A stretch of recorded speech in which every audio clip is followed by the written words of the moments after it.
Comme dans les prophéties Hopi, une ligne monte et l'autre se plante et se termine. Voulons-nous être dans celle qui se plante? Stephen Greer a un projet de divulgation puis travaille avec des témoins de la DIA et de la NRO qui gardent des images de ces objets.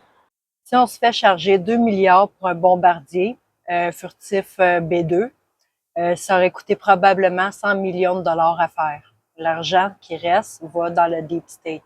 Lors d'une opération, un objet est descendu de la côte du Newfoundland. Il croyait que c'était une arme soviète ou un missile, mais c'est devenu très dangereux en sachant pas d'où ce que ça venait. Dans la dernière partie, on apprenait sur les technologies holographiques pouvant faire apparaître de faux ovnis, l'existence de technologies psychotroniques et de conscience assistée. Greer nous dit qu'on est en train de terminer un cycle de 400 000 ans. Greer croit qu'on est en train de commencer un nouveau cycle qui va être universel pour les 500 prochains 1000 ans. Il sera marqué par la paix universelle, et pas juste la paix universelle mondiale, mais des voyages interstellaires et une société très avancée. Les gens seront à la poursuite d'un niveau de conscience plus haut et ces habiletés que nous avons en nous comme êtres humains. Ça va être la paix sur Terre, mais aussi dans l'espace, parce que dans l'espace aussi, il se passe des choses, puis la cabale est vraiment plus avancée qu'on pourrait le croire. C'est cette trajectoire qu'on devrait prendre idéalement en tant qu'humain. C'est comme les prophéties Hopi, une ligne monte et l'autre se plante et se termine. Voulons-nous être sur la ligne qui se plante puis qui se termine? Ou nous voulons être la civilisation qui se relève de ses cendres comme le phénix? La porte est ouverte maintenant pour nous de faire ce choix, individuellement et collectivement. Les gens qui propagent des fausses informations à propos des aliens et des technologies qu'ils cachent, parce qu'ils disent ne pas avoir ces technologies. Ils peuvent faire n'importe quoi avec, puis ils peuvent même mettre ça sur la faute des aliens. C'est un mensonge, puis c'est de ça qu'il va s'occuper. Ils mentent ou ils sont arrogants. Elon Musk a dit récemment au podcast de Joe Rogan qu'il avait eu toutes les passes d'accès, puis tout l'accès à tout de Lockheed Martin, puis de Northrop, puis a affirmé que nous n'avions pas ces technologies. Le mieux qu'on a, c'est des gros roquettes. Greer, c'est pas si Musk a tout vu ou s'il déçoit le peuple intentionnellement.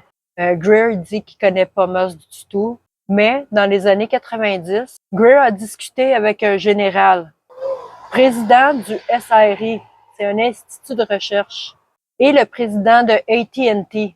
Il y avait des opérations compartimentées qui collaboraient avec ça. Bell Labs et tout ça. Ils suspectaient qu'il se passait des choses dans leur compagnie Stanford Research et qu'il y avait des opérations qui collaboraient là-dedans. Mais ces généraux ont été refusés d'accès. Même ces présidents-là, ils n'étaient pas dans le secret. Pour ceux qui ne savent pas, la DEA, c'est l'Agence de l'intelligence de la défense. C'est l'agence au sommet de toute l'organisation militaire du Pentagone puis de l'intelligence. Alors, il y a une grosse erreur que les gens font.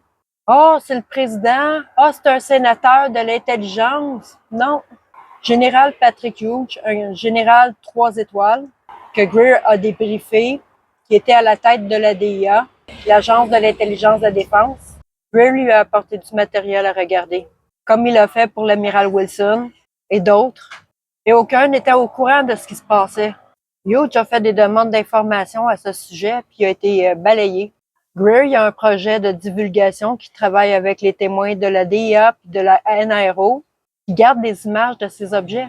Général Hughes était vraiment en colère. Greer était dans la salle de conférence pour les générales, puis lui a dit, écoute, tu as des gens dans ton équipe qui sont impliqués, puis qui te mentent. C'est une énorme organisation et des gens corrompus qui font beaucoup d'argent avec ça. Ils sont payés par des porte-arrières, des raccourcis, des opérateurs. Il y a toutes sortes de NOx, des agents non officiels sous couvert. Alors, c'est autant un problème de corporation que de souveraineté nationale. Il y a déjà le budget noir légal des États-Unis, que le président connaît, et certains membres du Congrès. Et il y a le budget noir illégal. Si on se fait charger 2 milliards pour un bombardier furtif B-12, ça aura probablement coûté moins de 100 millions à faire. Après en avoir fait quelques-uns, le reste de l'argent Les 1,8, 1,9 milliards qui restent s'en vont dans les programmes de la porte arrière, dans ces programmes illégaux de rétro-ingénierie d'OVNI. Greer a déjà été sur ces sites, dans le désert, où il a vu ces UFO, faits par des humains, sortant d'une ouverture, montés dans les airs, 100% fabriqués par l'homme. Il affirme que n'importe qui de normal dans le gouvernement qui verrait ça dirait « Oh my God, c'est un UFO! » En fait, c'en est un. Il s'imagine quand ça l'aurait inconnu. Mais c'est là que ça devient dangereux. Et c'est la raison pour laquelle il a rencontré le général Hughes. C'était qu'un de ses collègues. Si vous regardez sa liste de témoins, Mel Shane McDowell. Il travaillait sous le commandement Think Atlantic, sous le commandant en chef d'Atlantic au Norfolk. Ils sont tombés en full alerte, code zébra. L'installation a été fermée. De ton badge zébra sur ton chest ou t'es tiré par les marines. Tout le personnel avait été évacué. Greer a déjà été dans cette base. C'est une base souterraine de World War II pour cacher les sous-marins nucléaires qu'ils ont. Amiral Harry Train, dans les années 80, lors d'une opération, un objet est descendu de la côte du Newfoundland. Il croyait que c'était une arme soviète ou un missile. Il ne pouvait pas déterminer si l'appareil était soviète ou quelque chose d'autre. Ça descendait de la côte et ça a été capté par 5 radars. Ils ont déployé un avion pour le descendre. L'avion était équipé de caméras pour les armes, mais elle n'a jamais réussi à le shooter. Greer, il n'y a pas le film de ça, mais ce film-là, il existe à quelque part. Ils ont pris le téléphone rouge pour demander des comptes aux Soviets. C'était pas eux non plus. Mais ça, c'est un problème au plus haut niveau de sécurité nationale de l'histoire. Le commandement en chef, un amiral 4 étoiles qui n'est pas au courant de ça. Alors, ça va conclure ma 9e partie du résumé du podcast. J'espère que vous avez aimé. Likez, partagez ma vidéo. Dites-moi qu'est-ce qui vous dérange le plus dans tout ça. Puis, abonnez-vous si vous n'êtes pas abonné. Je vous remercie beaucoup de me supporter. C'est vraiment beaucoup de travail de transcrire et de faire des résumés de podcasts comme ça. C'est beaucoup de travail. Mais comme je vous dis, bientôt, je vais changer de format.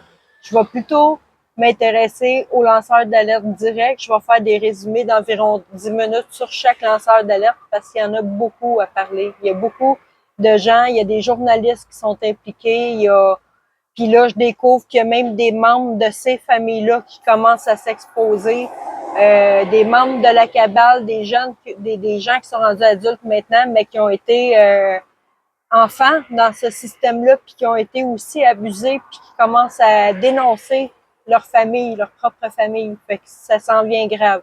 Fait que je vous remercie. On lâche pas, puis on va avoir notre énergie libre puis notre liberté.